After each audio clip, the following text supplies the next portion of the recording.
Welcome to a brand new TV show called What's Stopping You Now? Roxborough Cable Channel 10 every Tuesday at 8 p.m. Our show is about change and hope by the way of a series of inspirational interviews with people from all walks of life. What's stopping you now? Don't be afraid to take a chance. What's stopping you now? Dare to live out your dreams. What's stopping you now? Good afternoon. We're sitting here with Judge Joel Cunningham, and the show is What's Stopping You Now? Welcome. Hello, Ernest. How are you doing this morning? I'm doing fantastic. Let's get right into it. Absolutely. What made you decide to participate in a little television show like this? Well, Ernest, I think there are two reasons why I decided to participate. The first reason is that you asked me. And I'm delighted to accept your invitation to speak on the show. The second reason, Ernest, is that there is an obligation, it seems to me, on the part of every lawyer and every judge to help the community understand what the law is all about. As you know and suspect, the law is a very complex thing. There are so many laws in our nation, in the world, that to ask an average person who is not associated with the law, who do not understand the law, to use the law in such a way that he or she may protect their interests. So it is my view that every lawyer has an obligation to help the public understand what the law is all about. Obviously, it's a person who goes to court without a lawyer and matches up against a person who's well trained in the law. He is clearly going to be at a competitive disadvantage. So it's incumbent that we as a nation, if we are to preserve our notions of fairness and fair play and the rule of law, that everybody has a right to have an attorney. A person who goes to court without a lawyer risks losing fundamental rights. So it is important that we do our best as a country to ensure that each and every human being, when he confronts the law, has a lawyer to assist him. You know, we're made up of an eclectic palette of people, and everybody has their story. For people to understand where you're coming from, let's peel back some of the layers prior to you becoming a lawyer and talk about what shaped you. Tell me about your parents, their values, and expectations of their children. Okay, great. Thank you. Well, my mom and dad were both independent people. They never worked for anyone. My dad was a barber for all of his life, and my mom was a beautician. And they expected a lot of their children. They were not rich, but they believed that they should use whatever they had to ensure that their children were educated and that they had a certain measure of motivation to succeed. They sacrificed greatly for us. My dad, I worked any number of hours to make sure that his children, his boys, I had two siblings, were able to go to college. And my mom did the same. They were very, very protective of us. They believed in us, and they wanted us to do all that we could to have lives better than the ones that they had. Well, that's definitely admirable. Talk to me about your childhood, say from a toddler to 10 years old. What sticks in your mind? There are a lot of things going on during that time, and I know it's a long time ago, but fill us in the best you can. Okay, I'll fill you in the best I can. Well, let me tell you something, Ernest. I can't recall too much what I did as a toddler, okay? But I can tell you that I recall falling at about 2.5. That is the only thing that I can remember at that tender time in my life, was falling and bumping my head. But I have no recollection of many things prior to the time that I attended elementary school at the Mason Chapel Elementary School in Alton, Virginia. Well, that sounds like a small school. It doesn't sound like a big facility. Talk about being a youngster in your early teens, the kind of interest that you had, and what consumed your thoughts and dreams while you were in elementary school. When I was in elementary school, the most important thing for me at that time was recess. Getting out and playing baseball. I love baseball. So we would go out and we would play baseball. And even after school, we played baseball at home. We had our own little baseball diamond. What was your position? My position was right field. We had a baseball team that involved the entire community of Alton, Virginia, and I was a part of that team. So that dominated my thoughts and my desires at that point in time in my life. But let me take you back to Mason Chapel Elementary School a second, if you don't mind. Okay, sure. That was very, very important to me and a very important role in whatever achievement that I have made in life. My school was a 2-room elementary school. We had no running water. We had no plumbing. We had no hot lunches. We only had 2 teachers to teach kindergarten through 7th grade. They simply had more work, these 2 teachers, than they could achieve. Hence, they relied on the students to help the other students, the younger students. I recall going to school and many of the kids did not have food to eat, no lunch. My mom would make a ham biscuit for me every morning with egg, and of course at that time I didn't think much of it. But as I got older, I remember just how nutritious the meals she'd made for me. But even as young kids, we would share what we had with the other kids who were in elementary school. Many of the kids came to school with absolutely nothing to eat. Many of them ate what you call Argo starch. I don't know if you recall Argo starch. That's something that they used to use to press clothes, wasn't it? That is something they used to stiffen people's shirts when pressing them. So kids were very, very poor back during that time. So we struggled as a group of people during that era. But fortunately, we were able to make it through with the motivation of our teachers who kept telling us that we could make something out of ourselves, that life had promise for us, despite our meager circumstances, that we could achieve. Mason Chapel Elementary School was critical, even though we did not have the facilities, but it was full of love. It was full of motivation. We had very, very inspiring teachers. So I'm proud of the role that Mason Chapel, that little old school, with no amenities, with nothing to offer, I am proud of the role that school played in my desire to achieve. You know, there's something about slights, Ernest. There's something about disappointments. There's something about disrespect that serve as a fuel for motivation. We have always, African Americans have always had to prove themselves. There's not a day that I feel like I don't have to prove that I'm worthy to be where I am. So if I had to work hard, and the old expression that sometimes we have to work twice as hard as others is true. So I credit in some Mason Chapel Elementary School as being the springboard of whatever achievement that I've made in my life. Well, that's definitely noteworthy. And I would be remiss if I didn't put a pin in that and just expound a little further.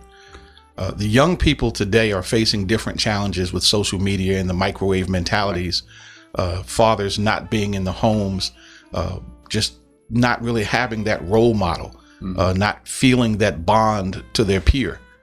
What would you say to them to give them some of the hope and inspiration you embodied back then with the times that they're facing now? There is hope. Young people today who may not have had the support that I had, who may not have been given certain physical accommodations that I had, they should understand that they can nevertheless achieve. When I was growing up, I didn't rely entirely on my mom and dad for the source of motivation. A lot of that motivation came from my relatives, my grandparents, my friends, and others. We relied on each other to succeed. So I say to young people today, you can find sources of motivation anywhere. And just because you don't live in a fabulous home, just because you don't have all of the resources in the world that others may have, that doesn't mean anything at all in terms of your achieving the goals that you want to achieve. You have to believe in yourselves, though. You have to believe that you can. That is critical. Never disregard the power that you have within you to succeed. It sounds like you're saying that young people need to value themselves. They do need to value themselves.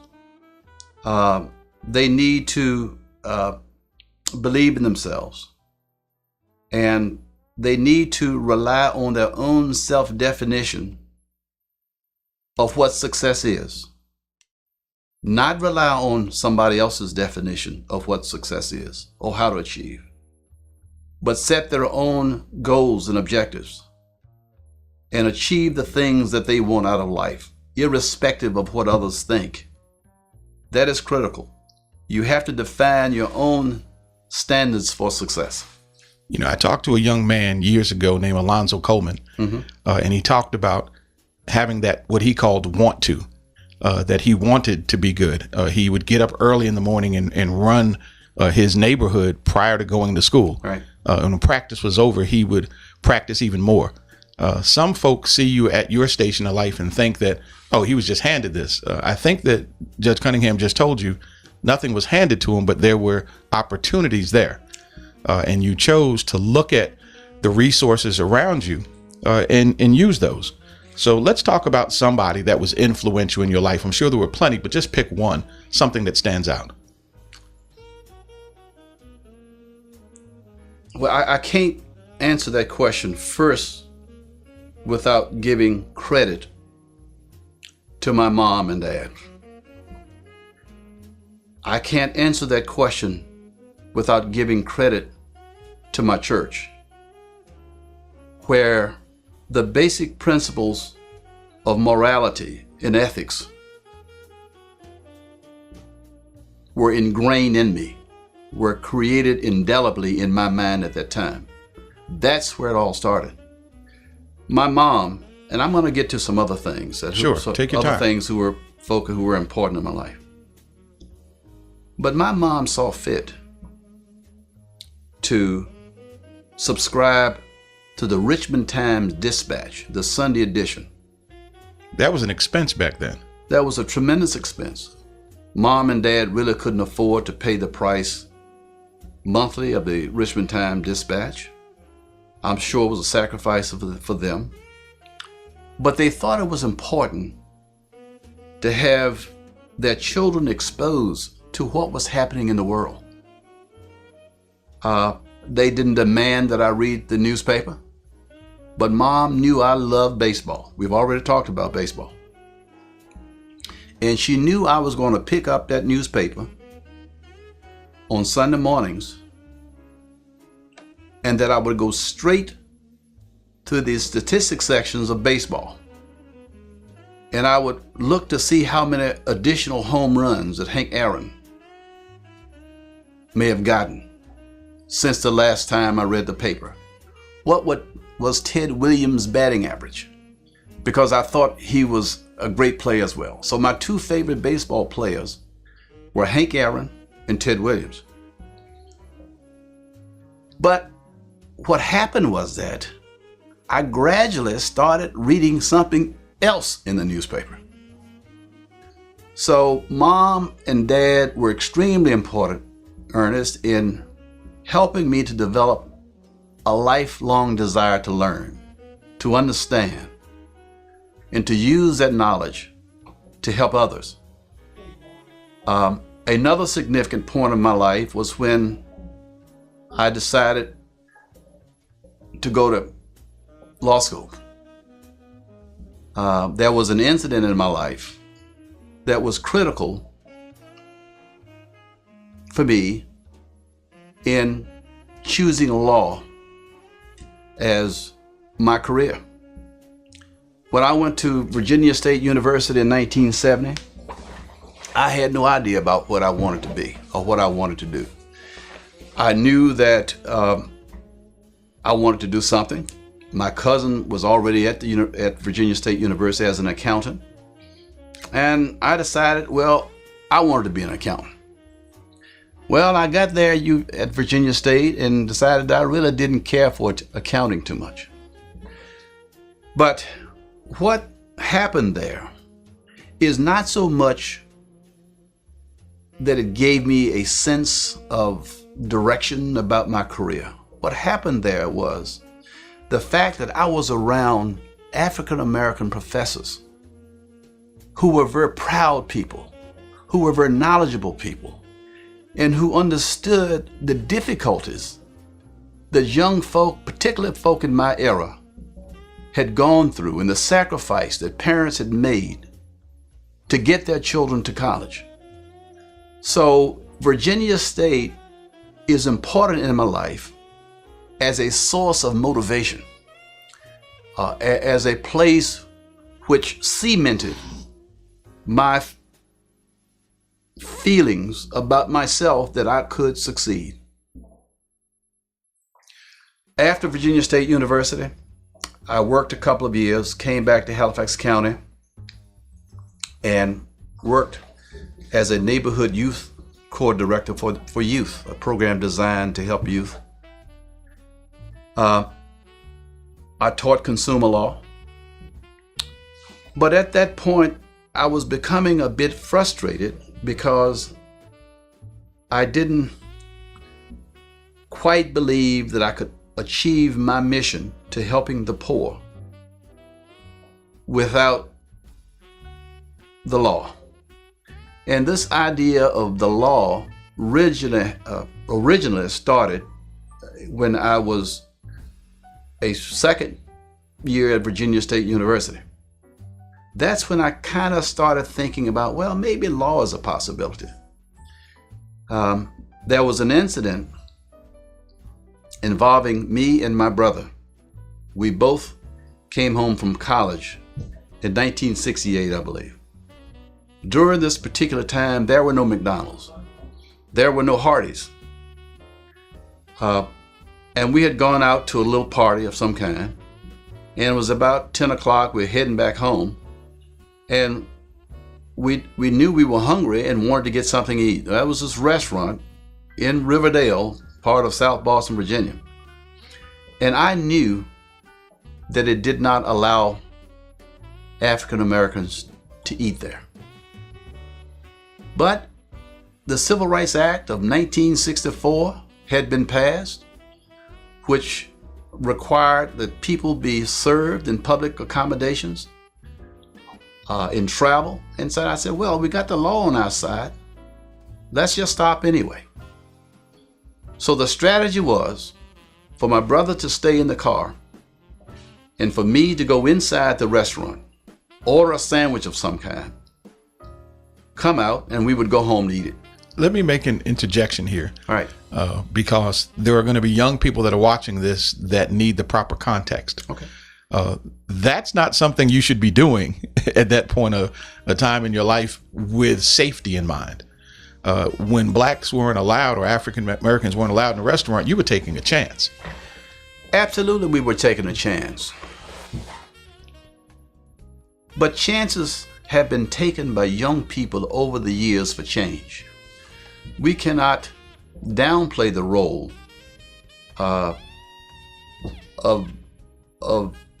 teenagers and college students in bringing about change. Change just doesn't happen. No one is going to give it to you. Progress has to be taken, as it were. Progress has to be fought for. And you asked a question about young people and doing dangerous things. Think about what happened in Greensboro, North Carolina. At the Woolworth. Those were not adults. Unfortunately, in our history, if we have to rely on all adults to bring about change is not going to happen. We cannot diminish and should not diminish the role that young people played that caused change. Were those college students that were in that Those were college students at A&T University. So they took it upon themselves. And we see young people today doing things.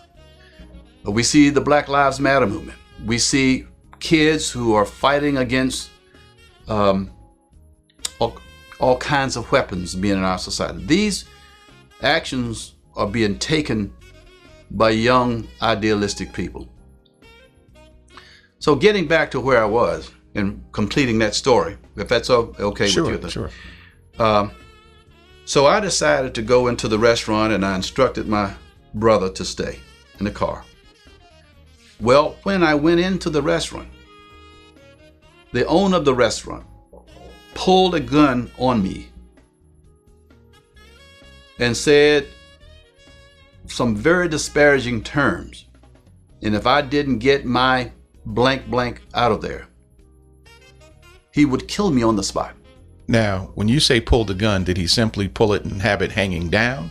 No. Or did he point the gun He had at a you? gun under his counter and pulled it out. Where was your fight or flight response then? What made you stand still? Was it fear? Obviously, I don't recall being terribly afraid of anything, but I had some common sense at that time, Ernest. And my desire to survive said, hey, look, I think you need to back up out of here. So I said, sir, that's fine. I'm leaving. Backed on out. And as I approached the car, I saw someone leaving the passenger side of my car where my brother was. And I opened the door and he was in tears. And how old was he? Was he your younger brother? He was my middle brother at the time. He was probably 17 years of age or 16. And I said, Butch, what is it? What's wrong? He said, did you see that gentleman who just passed you going back into I said, yeah. He said, that person pulled a gun on me and threatened me. Ernest, this incident did not square with what I thought justice was all about. When I was young, when I was sent to a segregated school, when I was denied the right to eat as a young boy in restaurants in Halifax County. There's a story about that I can tell you. Younger, I'm talking at a younger age. I'm talking 10 and 11, 12 years old. I had no idea of what justice really meant. But by the time I was in college, I had begun to think about justice. And justice to me meant that I had a right to the same privileges as anyone else. So I decided that I wanted to do something about it. Before I went home that night, I went immediately to the magistrate in Halifax County and said I wanted to swear out a warrant. That took guts because he doesn't look like you. No. And this is a time period where he's not going to be very receptive to what you're about to say. Well, you're exactly right. But I felt it was my duty to use what knowledge I had, to use what had been taught to me by my parents, to go back and confront unfairness. That was important to me. So I demanded that a warrant be sworn out that night, and a warrant was sworn out. The following weekend, this was probably on a Friday that this incident happened, as I recall. I'm not real sure about that, but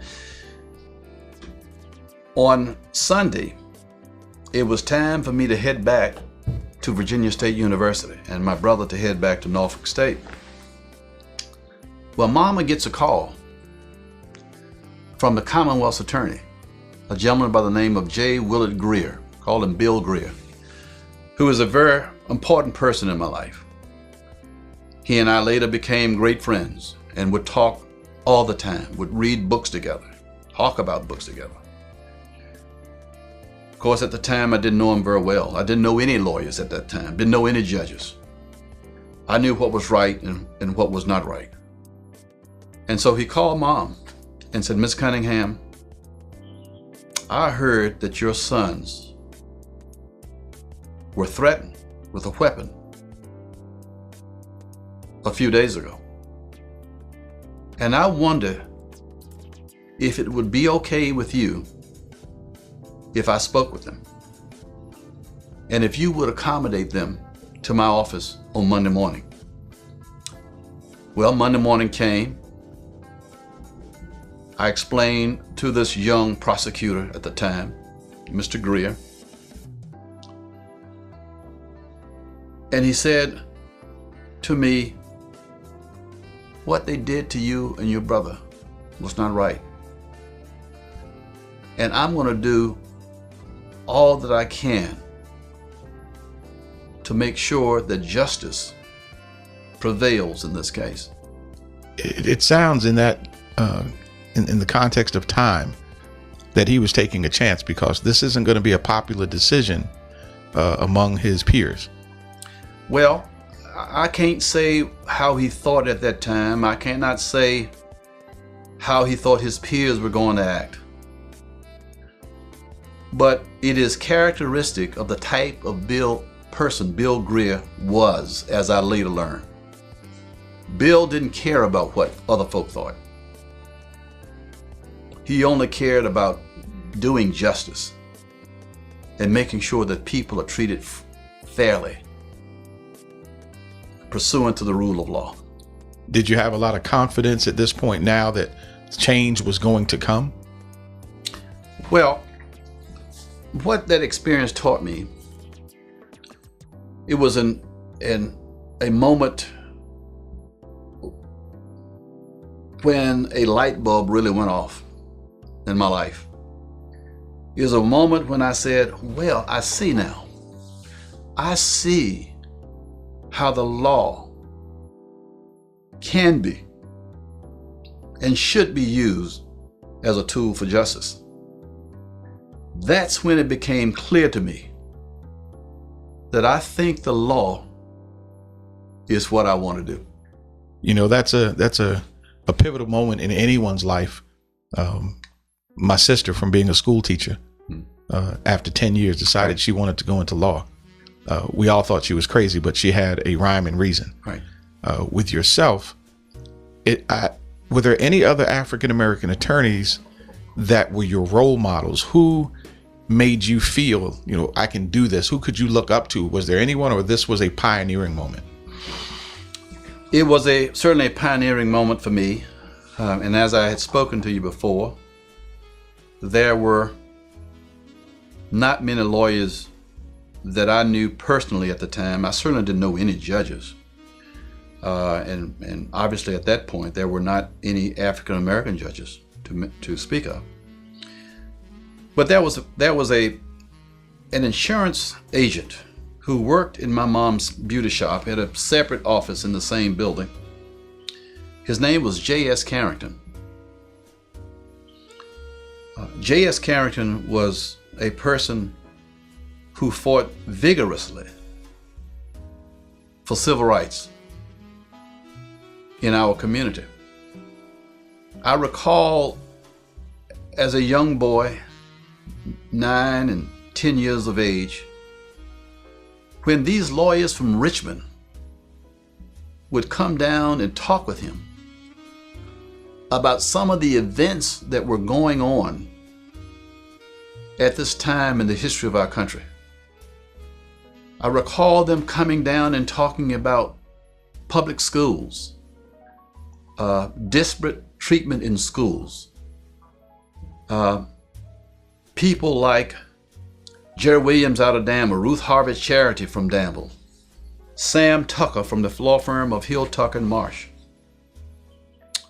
Samuel Tucker, Oliver Hill, all of these pioneers, these pioneering lawyers in the civil rights era came to South Boston and played an instrumental role in making our society better and making our nation better. And these were very impressive people.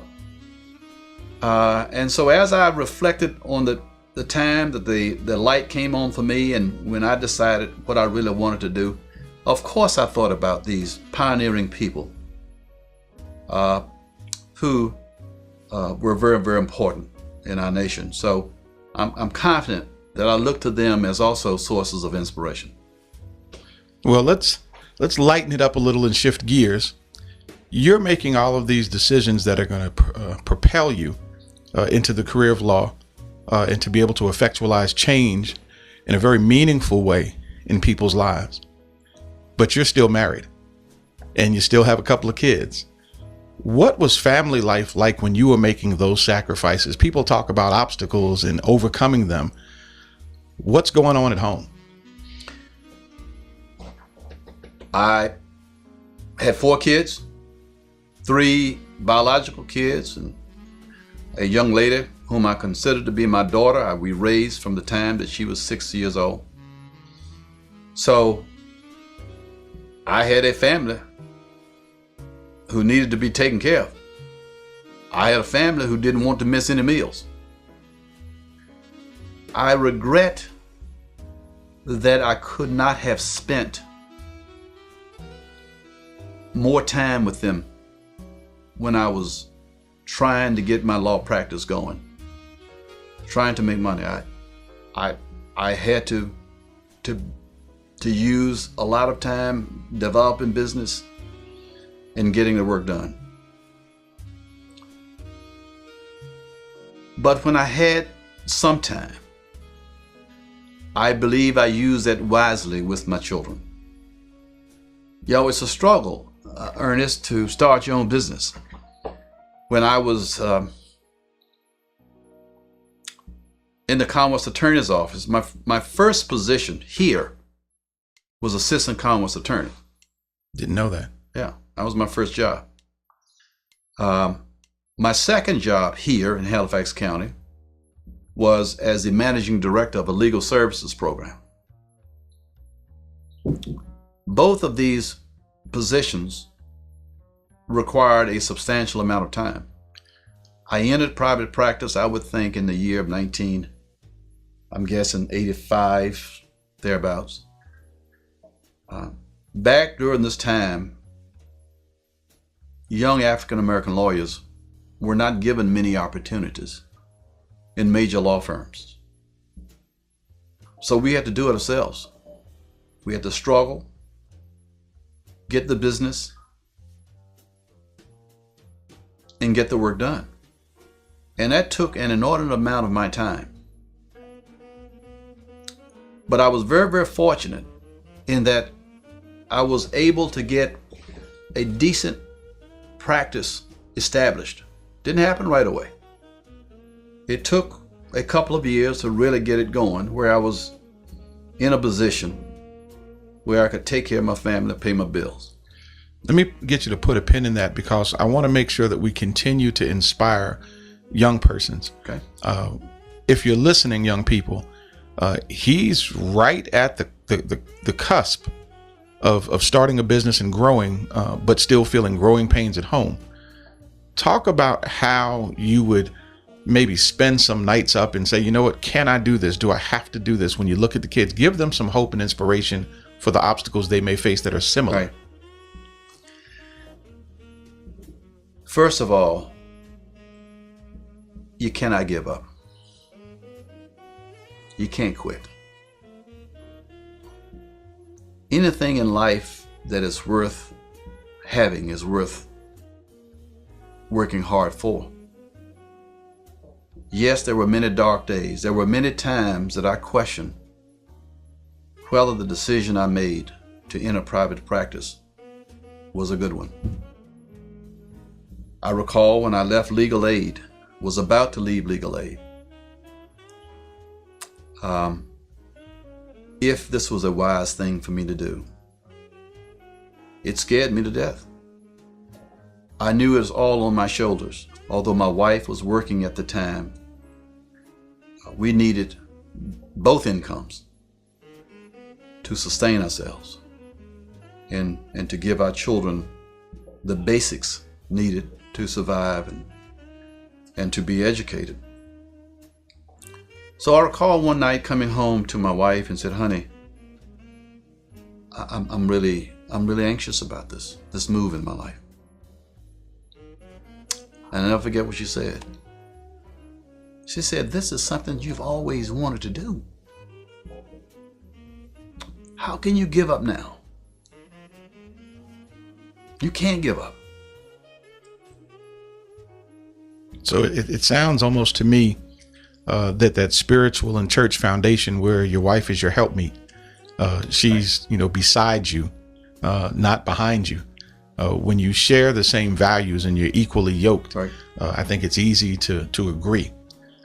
Not only were you expounding on a new career, from what I understand, and if I get it wrong, please correct me, the legal aid portion of your life, you didn't just have one office. There were a series of offices that you helped establish, Right. And a myriad of folk that you pulled in. It was almost like your own network. It was a wonderful time in my life. And it had to be fulfilling. You're helping people, and now you're going to walk away from that. But let's back up a little and talk about some of those people you helped and some of the things as far as Danville, Pittsylvania County, all of the offices you helped Sure. establish. Right. Back in the 1970s, early and maybe late 60s, Congress created the Legal Services Corporation. Heretofore, there had been no such organization that was created by Congress. It was probably created under the administration of President Johnson, as I recall. And it was designed to give legal access to justice for the poor. And communities could start legal services programs in their area.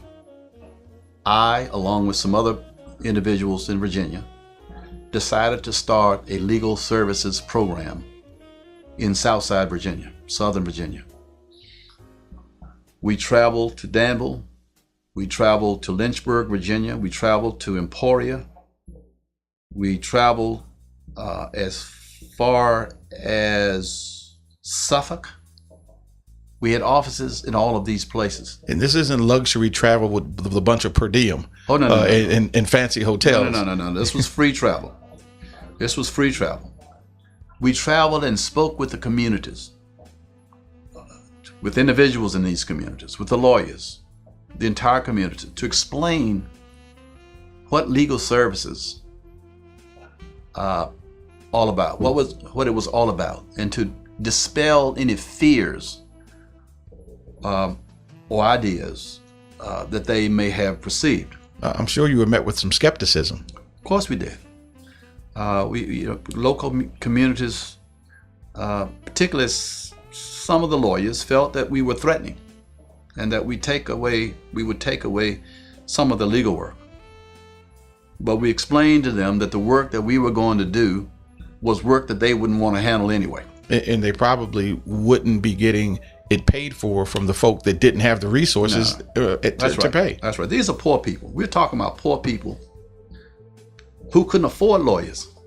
And if you can't afford a lawyer, then how could you be threatened about such a program? That's right. So we made that crystal clear. Now, that's not to say that some of the attorneys in these areas who didn't do their share of helping the poor, I don't want to say that. But they saw us more of as a complementary organization than a threatening organization.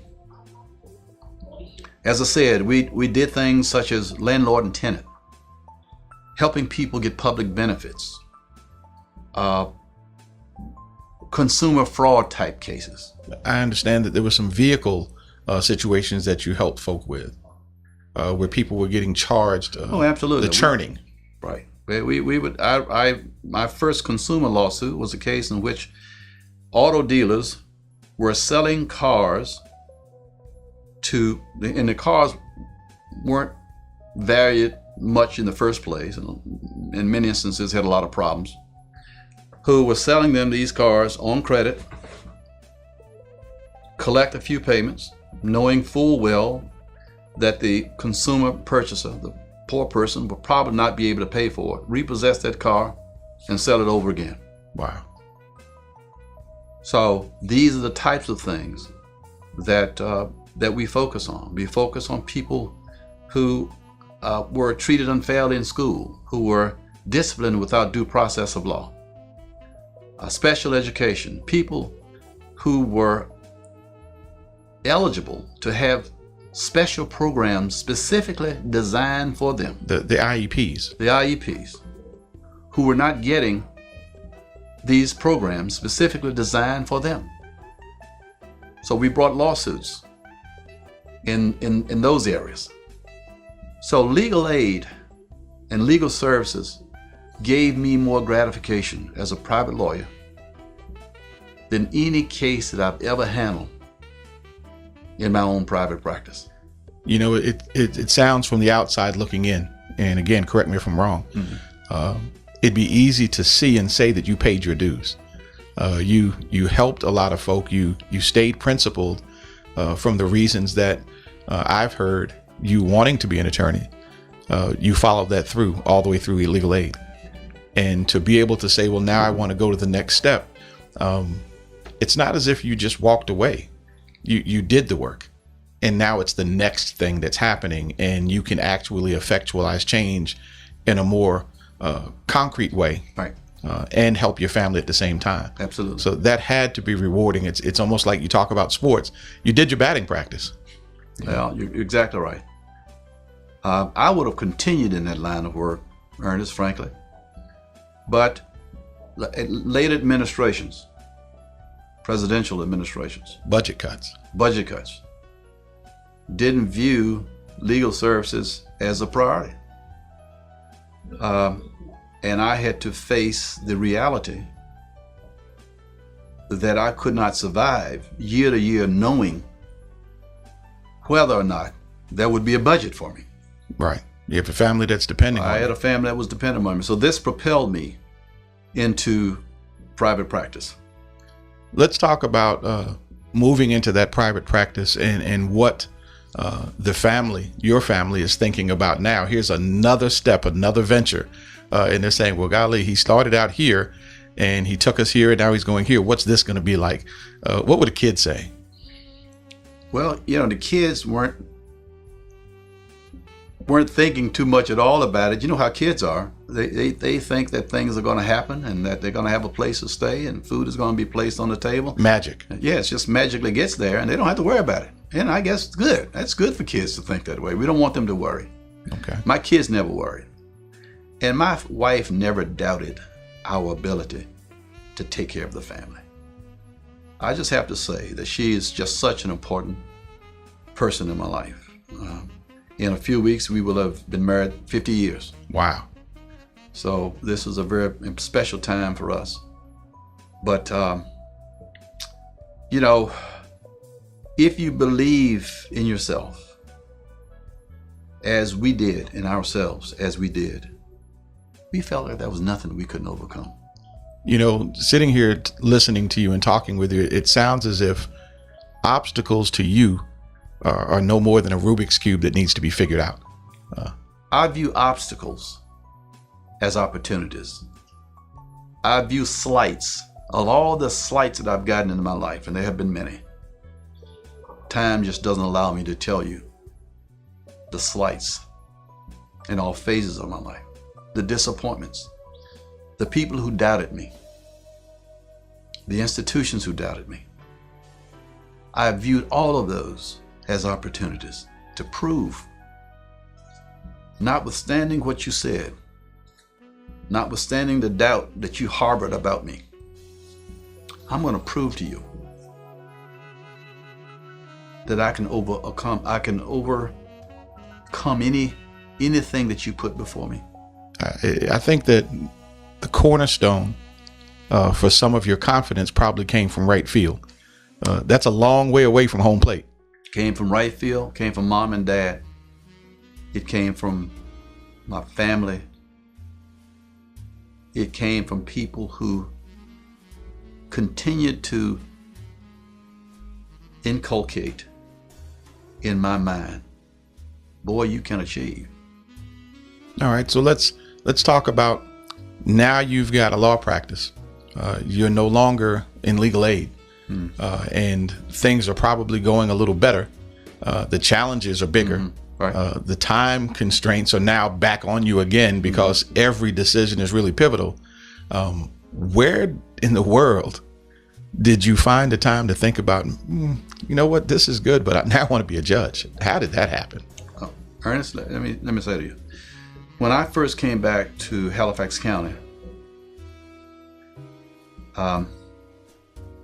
back in the 1970s, mid-70s, and all over Virginia, there were not many African American judges.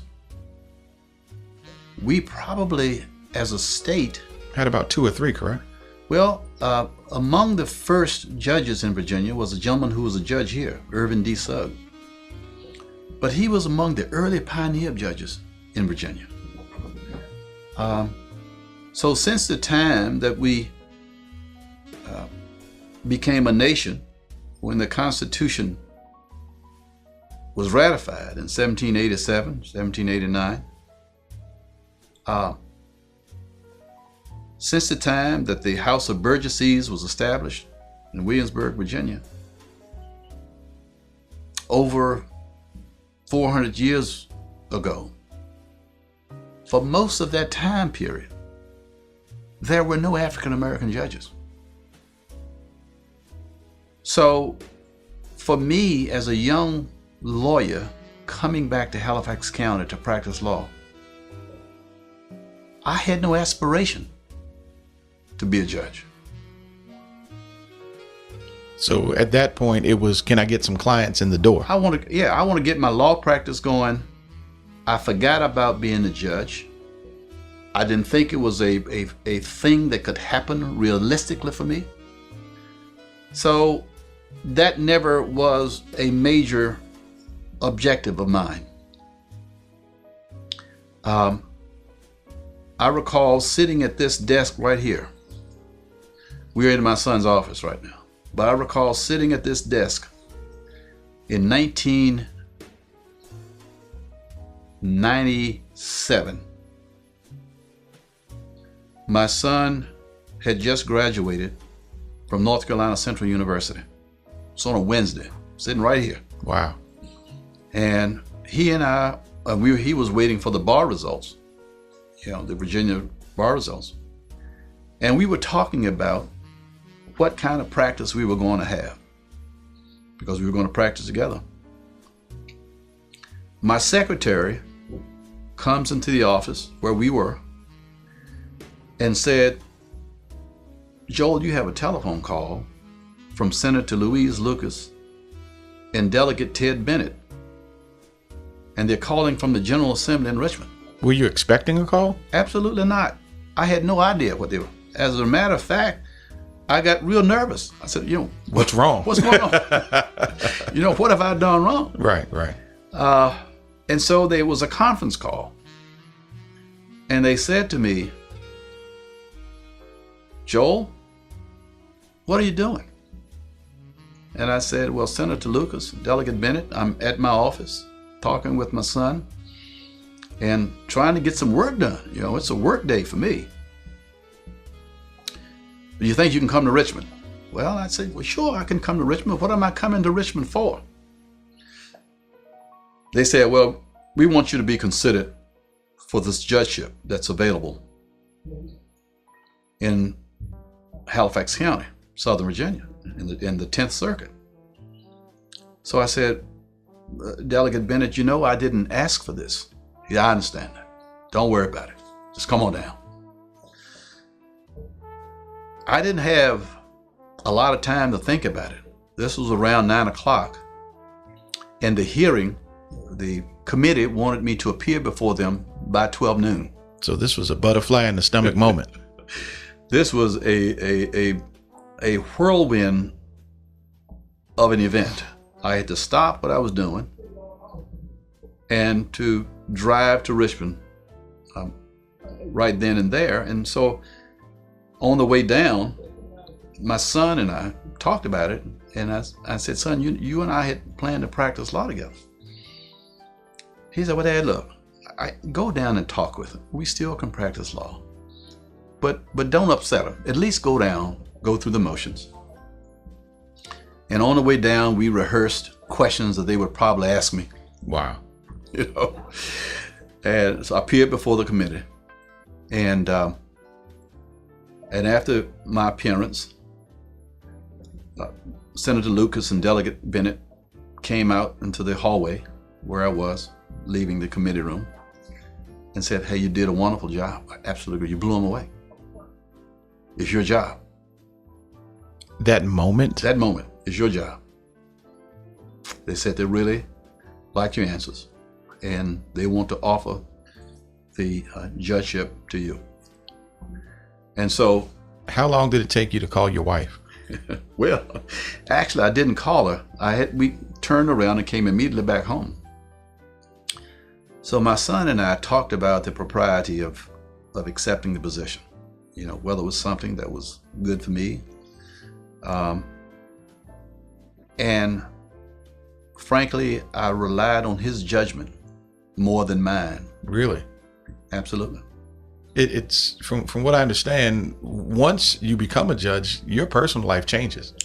It changes. You can no longer hang out with certain folk, and you can't go different places. You can't support different things publicly. Talk about how it would change your life and why that would affect your decision. Well, I'll get to that, but let me just conclude by saying that my son said, Dad, look, you got all of your children educated. You don't need the income that you once needed for us. Wow. I'm waiting for the bar results. If you accept a position, you're going to be right over the street in the courthouse, less than 25 yards away. If I have a question about something, even though I won't be able to appear before you, if I have a question about something, all you got to do is walk across the street, or I'll walk over there. So it's going to be just like you and I were in practice anyway. Wow. So that's a confident young man. So he encouraged me to accept it. I'm happy I did for a lot of reasons. I can talk about that a little bit later. But to fully answer your question, I don't know, Ernest, if being a judge and and how you live your life as a judge differs dramatically, and what you can do and what you can't do as a judge differs dramatically from what one ought to be doing anyway. Certainly a judge does not want to be in any place or operate under any circumstances where his morality and his ethical standards would be questioned. But don't you want to be that way as a person? You should. As a human being, sure, anyway. Sure. So I didn't find that to be much of an issue. Obviously, I didn't want to frequent places, parties and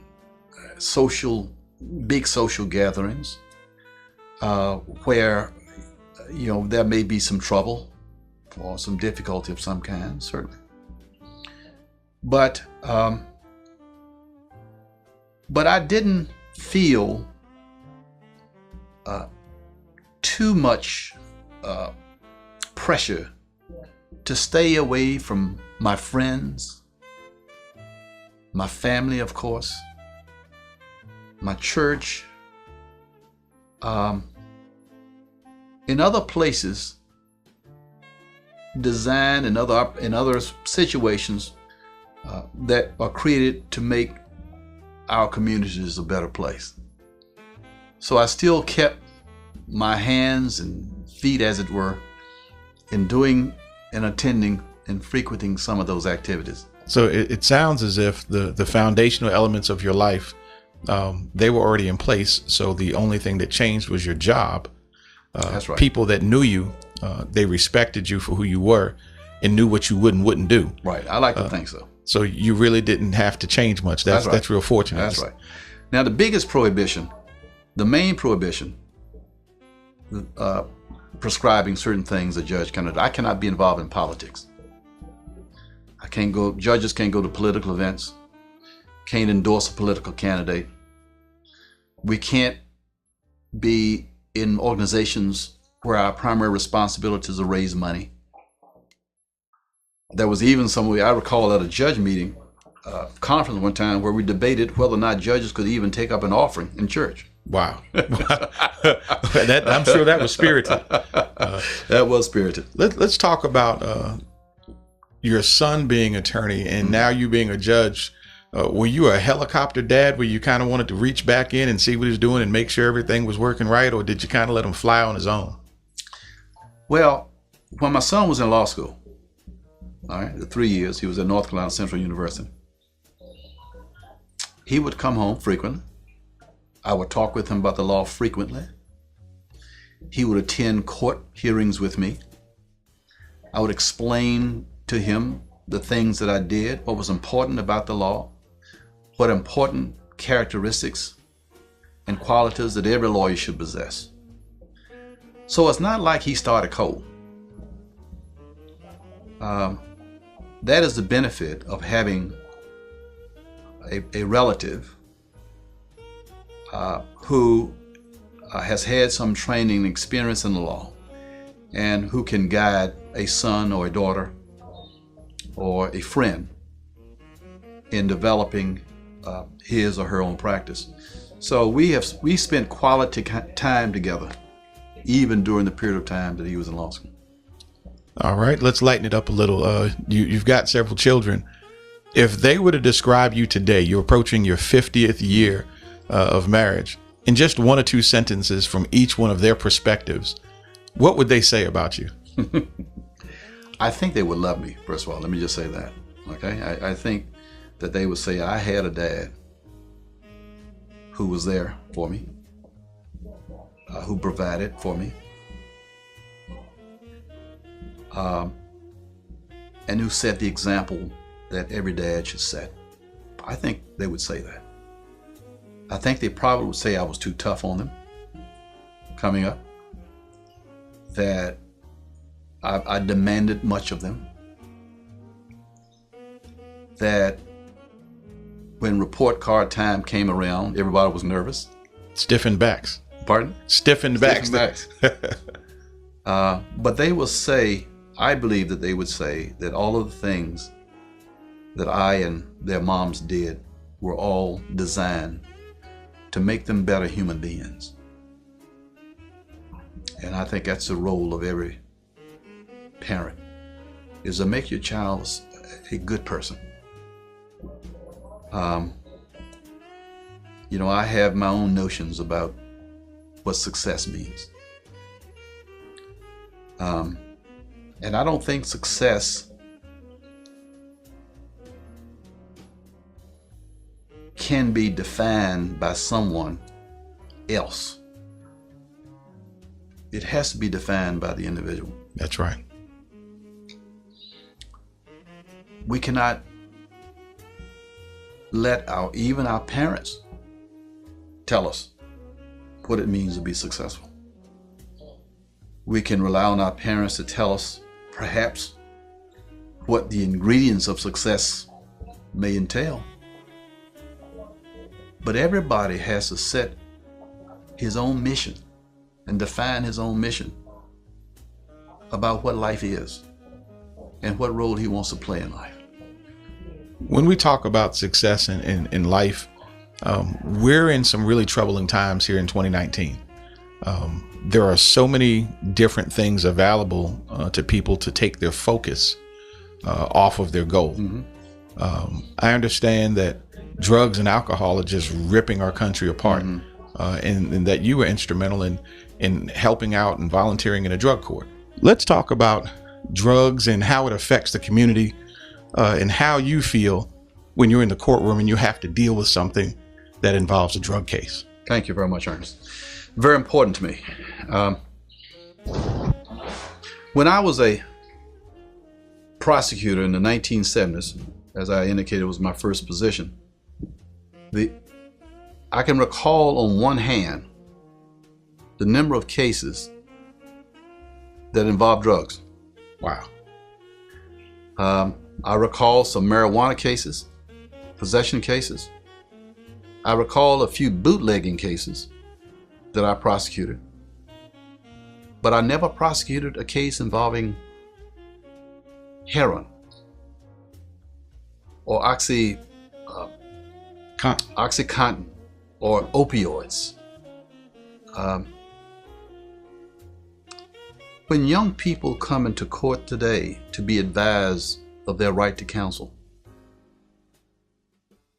we usually had our advisement on Monday mornings. And it would bother me tremendously to see so many young people, young African Americans and young white kids, coming in with jumpsuits on, orange jumpsuits. And most of these cases involve drugs. We are at a point in our society, certainly in our courts in Virginia and in the nation, where the criminal dockets are dominated by drugs. Opioid abuse is at a level never seen before. Approximately 50,000 people died of opioid overdose. And this again involves heroin, Oxycontin, all of these types of drugs. And that number is on the rise. And many of these young folk who come to court are bright. They have a lot going on that they could use for success. But they got off track with drugs. What would you say the defining fabric, thread that runs through the fabric of their life that leads them into that path? That's a very good question. I think that's one that's debated by a lot of people. And I don't have a scientific answer for you. Okay, I wish I did. But I can only tell you what my gut tells me and what my common sense tells me. My common sense tells me that if we bring up children in an environment where there appears to be no hope, where educational opportunity is not great, where there's no job training, where there is a lack of jobs, then, in my judgment, these conditions are fertile ground for drug use. It's a way to escape for many people from the difficulties of life. Is it good? Should they do that? Of course not. But the chances are, if a young child is brought up in a household where drug use permeated the home, where fathers are in prison for drug use, where moms are using drugs, then of course this is going to perpetuate the vicious cycle of drug abuse. I suspect that that is what is resulting in our high use of drugs today. Low self-esteem. The people that I see in court who come in for drug addiction have no self-esteem. They don't believe in themselves. They believe that they have no worth. So this bothered me as a judge. Several years before I retired, I decided that I would implement a drug court in Halifax County. A drug court is designed to do things that a regular court does not do. A drug court is designed to pat people on the back for when they've done something good. Many of the people who are in drug court have never been patted on the back. It sounds like you're trying to reinstill self-esteem. Self-esteem. We're trying to bring back self-esteem. And we're trying to get them to understand that their lives have value and that it's not too late. And that they should never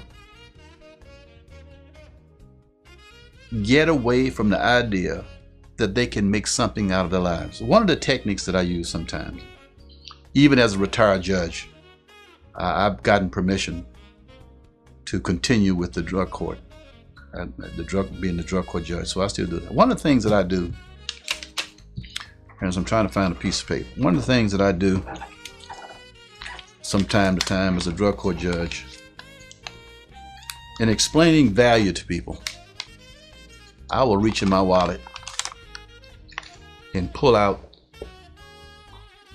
a large bill of some kind, and in my situation, a $20 bill is the biggest one I got. Yeah, okay.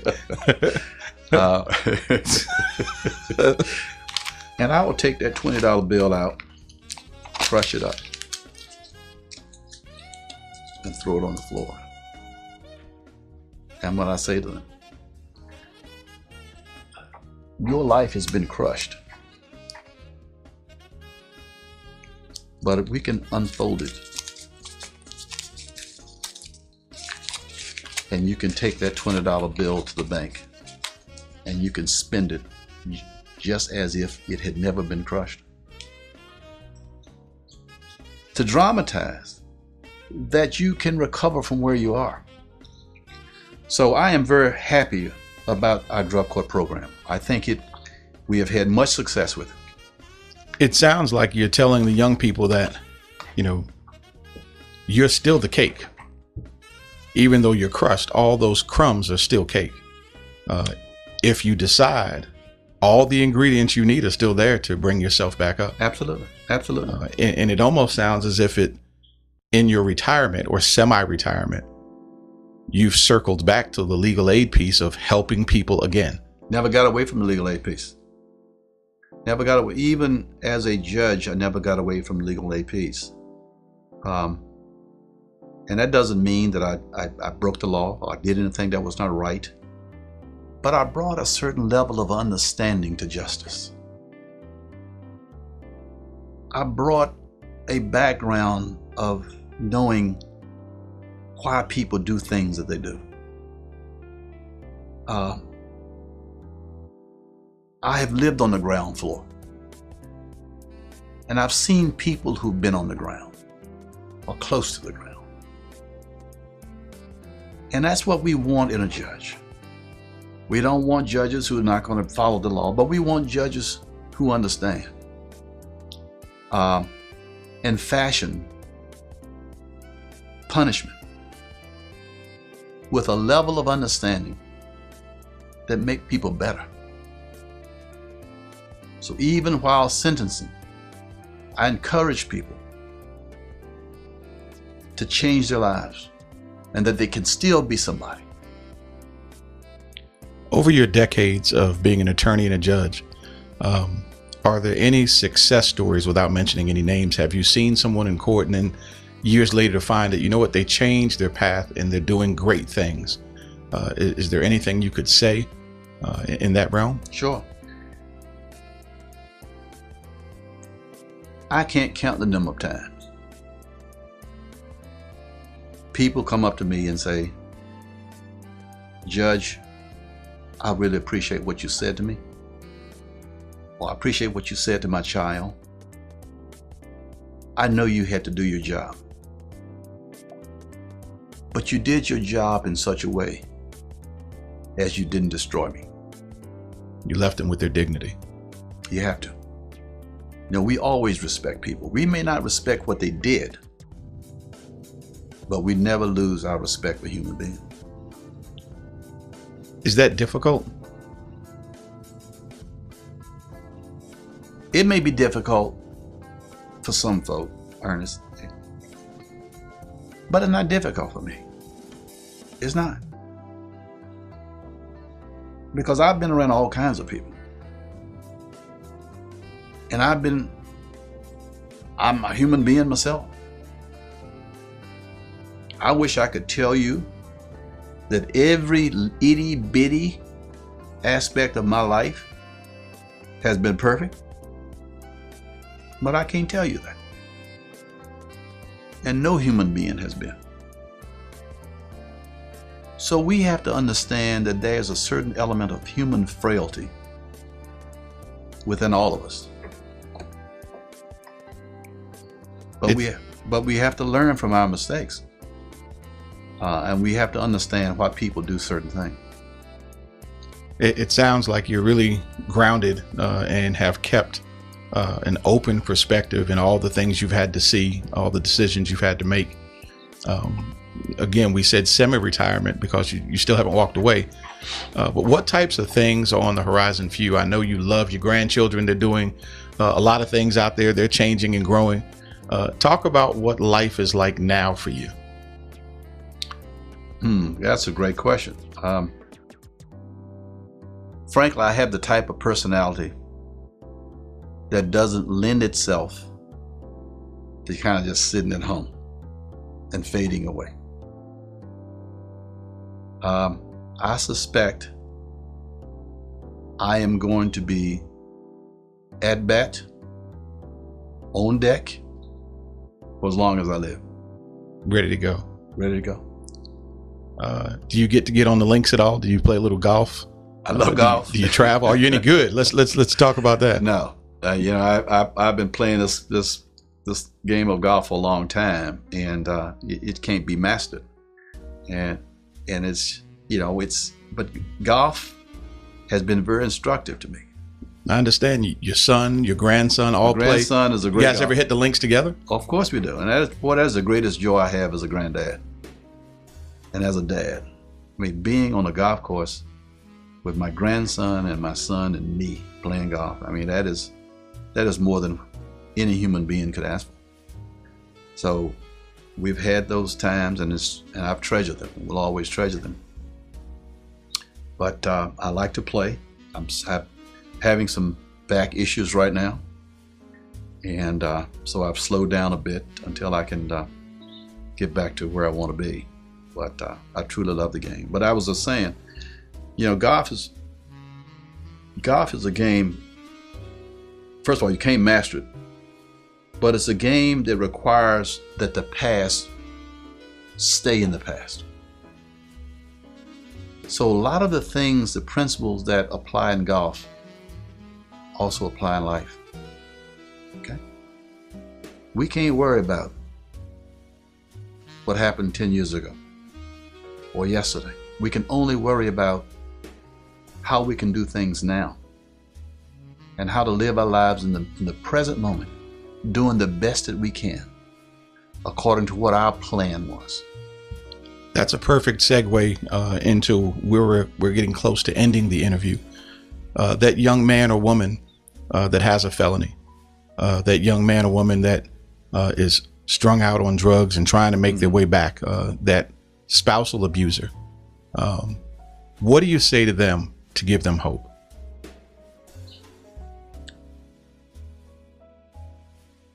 I say to them that people make mistakes, and they're no different from anybody else. But don't let that mistake that you made